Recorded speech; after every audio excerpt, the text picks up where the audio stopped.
invite Rama, she's our society member, to introduce Mr Sanjay Sinha. Thanks, Vivek. I'm delighted to welcome Mr Sanjay Sinha, who's the Managing Director for m-CRIL. Just quickly, a bit of context. There is a global conference happening in microfinance in Singapore, and I happened to be part of it the last 2 days. And I heard Mr Sinha ask the most challenging questions to the speakers and make really insightful comments. So I requested him to come at the last minute to talk about m-CRIL, and he kindly agreed. Mr Sanjay Sinha is the Managing Director of Microcredit Ratings International. It's a company established to carry out professional assessments, the ratings of microfinance institutions, and to provide research and other services designed to promote flow of investments into the microfinance, including microinsurance. He has 30 years of economic development research experience in Asia.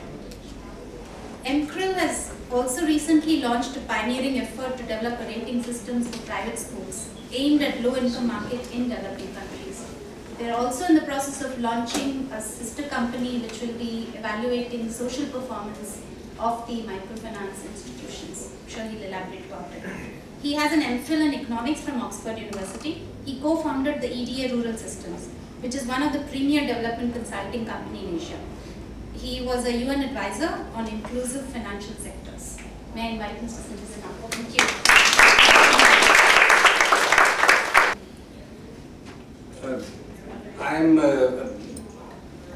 You've heard from two organizations that make money off the backs of the rich, Vineet and Eric, and you've heard from two organizations that possibly exploit the poor,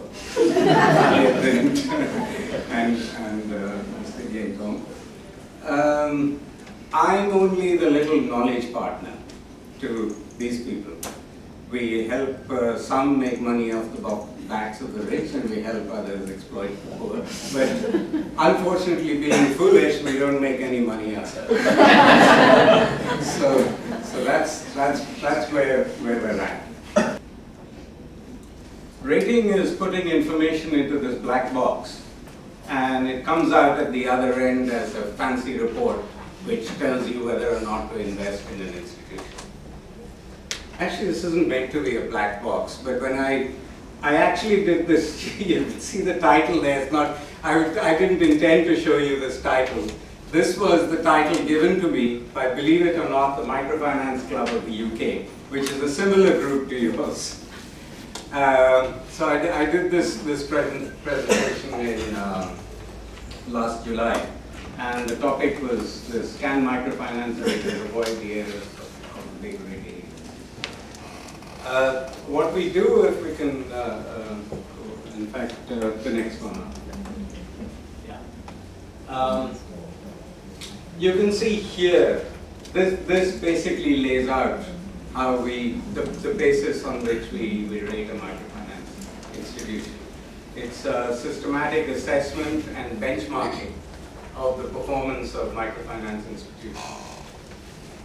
From the perspective of governance, who are the people who are responsible for the investments that are being made, how are they like, what is their approach to managing money, what sort of products does the MFI offer, how suitable are those products to the needs of their clients, and what is their competitive strategy. I'll come back to some of this when I explain the beautiful picture I've drawn. Is it really, I mean, Khalid was deliberately avoiding talking about the poor but saying the unbanked. But even the unbanked are people who are less than, who have incomes less than $2 a day. So are they really reaching that segment of the population? And believe me, it needs to be assessed, because there are some institutions that are not necessarily working at that level. But the interesting thing about the Grameen model is that the Grameen Bank does not follow it. And the reason is simply this: the Grameen Bank failed with the Grameen model.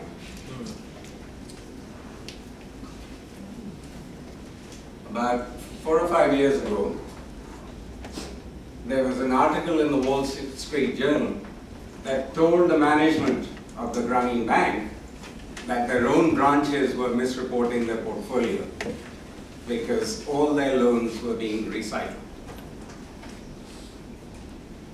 were being refinanced by branch managers without telling the top management.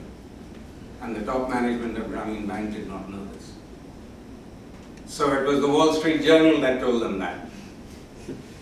Of course, the initial reaction was to slate the Wall Street Journal and say these guys are talking rubbish, etc., etc., etc. But the Grameen Bank nearly collapsed as a result of that. And before you knew it, the Grameen model had changed completely. And today, the Grameen Bank is a solid, respectable organization. And of course, we know that its founder got the Nobel Prize. But this was after he had weathered this crisis. The difference between the Grameen model and what they call Grameen 2 is that loan products are much more flexible than they were. And the other thing is, that, in other words, refinancing is now officially allowed and officially sanctioned, and it enters the books of Grameen Bank, which was not quite happening properly earlier. And the other thing that they're doing today is, while in 1998, when I first heard Professor Yunus speak, he said the poor cannot save and therefore we cannot offer savings.